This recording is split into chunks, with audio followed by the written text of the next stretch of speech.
దేవునికి మహిమ కలుగునుగాక. గడిచిన నెలంతా కాచి కాపాడినటువంటి దేవుడు మరొక నూతన నెలలో ఇక అక్టోబర్ మాసంలో అడుగు పెట్టడానికి కృపనిచ్చినాడు. అందుని బట్టి దేవాతి దేవునికి కోటాను కోట్ల స్తుతులు స్తోత్రాలు. ఈ నెల దేవుని యొక్క వాగ్దానము, కక్కులు పెట్టబడి పదును గల క్రొత్తదైన నురిపిడి మ్రానుగా నిన్ను నియమించి ఉన్నాను. గమనించినట్లయితే గనక ప్రభువు ఎలా ఉండాలని కోరుకుంటున్నాడంటే, ఎలా చేస్తానని కోరుకుంటున్నాడంటే, కక్కులు పెట్టబడి క్రొత్తదైన నురిపిడి మ్రానులాగా చేయాలనుకుంటున్నాడు. మనం గమనించినట్లయితే కనుక ఆ యొక్క క్రొత్తదైనటువంటి నురిపిడి మ్రాను ఏం చేస్తుందంటే, ఎంత బలమైనటువంటి వృక్షాలనైనా, ఎంత లావు కలిగినటువంటి చెట్లనైనా, ఆ యొక్క వృక్షాల మహావృక్షాలైనా కూడా వాటన్నిటిని కూడా కట్ చేసి పారేస్తుంది. ఎంత బలమైనటువైనా సరే వాటన్నిటిని కూడా నిశ్చయముగా అది కట్ చేసేస్తుంది. దేవుడు నీకు చెప్తున్న మాట ఏమనంటే, ఈ యొక్క నెలలో నీ ఎదుట ఎంత బలమైన శత్రువు ఉండొచ్చు, నీ ఎదుట ఎంత బలమైనటువంటి పరిస్థితి సమస్య నీ ఎదుట ఉండొచ్చు. అయితే దేవుడు ఏమంటున్నాడంటే, నిన్ను పెట్టుకొని ఆ యొక్క బలమైన పరిస్థితి కావచ్చు, ఆ యొక్క బలమైన సమస్య కావచ్చు, వాటన్నిటిని కూడా నిశ్చయముగా నేను నిర్మూల పరుస్తాను అంటున్నాడు. చూడండి, ఆ యొక్క క్రొత్తదైన నురిపిడి మ్రాను దగ్గర ఎంత పెద్ద మహావృక్షం పెట్టిన అది కట్ చేసేస్తుంది. దాని యొక్క రూపాన్ని అంతటినీ కోల్పోయేటట్లుగా ఈ యొక్క నురిపిడి మ్రాను చేస్తుంది.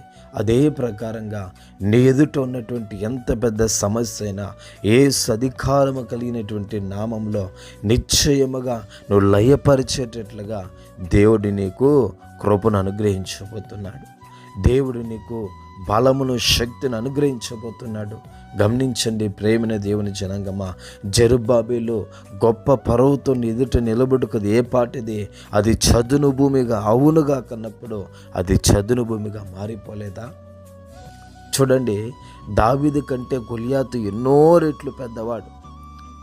వయస్సులో కావచ్చు, అతనికి ఉన్నటువంటి శారీరక దృఢత్వంలో కావచ్చు, యుద్ధ నేర్పరితనంలో కావచ్చు, అన్ని విషయాల్లో దావీదు కంటే గొలియాతు ఎన్నో రెట్లు శక్తిమంతుడు, సమర్థుడు, యుద్ధంలో ఆరితేరిన వ్యక్తి గొలియాతు. అయితే దావీదు ఎవరి నామంలో వెళ్ళాడండి? ఇశ్రాయేలు దేవుని యొక్క నామంలో గొలియాతు మీదకి వెళ్ళాడు దావీదు. అద్భుతాన్ని చూశారు. ఈ దినాన నువ్వు దావీదు వల్లే చిన్న వ్యక్తిలాగా ఉండొచ్చు. నీ ఎదుట సమస్య, నీ ఎదుట ఉన్నట్టు ఉపద్రవాలు గొలియాతు లాంటి పెద్దవిగా ఉండొచ్చు. అయినా ఏమి, దావీదుకు కృపను ఇవ్వలేదా దేవుడు గొలియాతుని జయించుటకు? దావీదుకు కృపనిచ్చి గొలియాతును అప్పటి వరకు ఫిలిష్తీయులందరూ గొలియాతున్నాడని చెప్పేసి విర్రవీగారు వాళ్ళు. అయితే దావీదు ఎప్పుడైతే వడిసరాయి తిప్పి కొట్టాడో, ఆ దెబ్బకు ఆ యొక్క గొలియాతు, ఆ యొక్క వెనకాల ఉన్నటువంటి ఫిలిష్తీయులు అందరూ ఒక్కసారిగా స్టన్ అయిపోయి పారిపోతున్నారు. అప్పటి వరకు ఇశ్రాయేలుకి రండి రండి, యుద్ధానికి రండి, మీలో ఎవరైనా ఒక్కడైనా మగోడు ఉంటే, మీలో ఎవరైనా ఒకరైనా శక్తిమంతుడు సమర్థుడు ఉంటే వచ్చి గొలియాతుని జయించండి అన్న మాటలు, అన్న నోర్లు ఏమైపోయాయంటే, అయ్యో ఇశ్రాయేలు జయించేసేస్తున్నారు, ఈ గొలియాతుడు పడిపోయాడు, ఇక మనం ఏడుంటే ఖచ్చితంగా మనం చనిపోతామని చెప్పేసి పరిగెత్తుకుంటూ వెళ్తున్నారండి. గమనించండి ప్రియమైన దేవుని జనాంగమా, గొలియాతు నిజముగా శక్తిమంతుడే, గొలియాతు నిజముగా ఆ యుద్ధములో ఆరితేనే వ్యక్తే.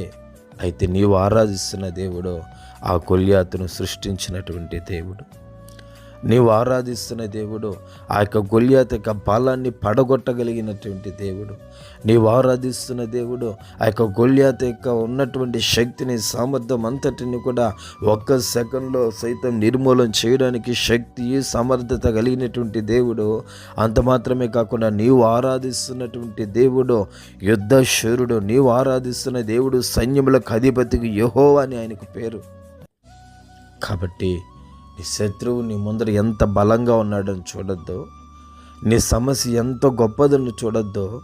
ఆయన నీకు సెలవిస్తున్నది ఏమనంటే, క్రొత్తదైన నురిపిడి మ్రానులాగా నేను చేస్తాను, పాతది కాదు, క్రొత్తదిగా ఇది మొదలుకొని దేవుడు నీకు ఒక నూతనమైనటువంటి ఉజ్జీవాన్ని, ఒక నూతనమైనటువంటి ప్రార్థనా శక్తిని, ఒక నూతనమైనటువంటి విశ్వాసంను, నమ్మిక నీకు అనుగ్రహించి నిశ్చయముగా గొలియాతు లాంటి పరిస్థితులు, గొప్ప పర్వతం లాంటి పరిస్థితుల్ని ఎదుట ఉన్ననో వాటన్నిటిని సైతం లయపరిచి నువ్వు ముందుకు వెళ్ళేటట్లుగా దేవాతి దేవుడు ఇక వాగ్దాన పూర్వకంగా నీతో మాట్లాడుచున్నాడని మాత్రం మర్చిపో.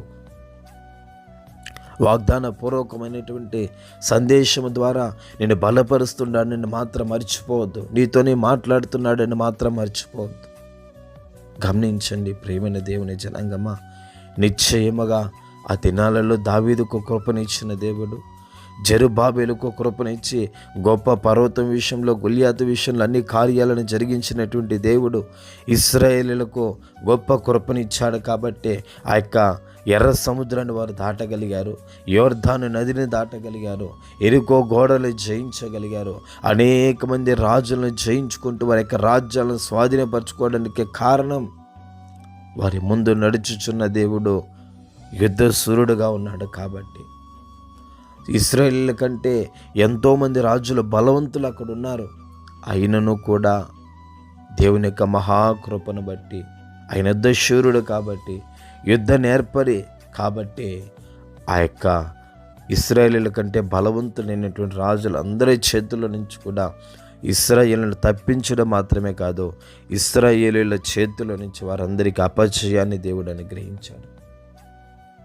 కాబట్టి ఇక ముందు ఎలా ఉన్నావో దాన్ని నువ్వు ఆలోచించుకో.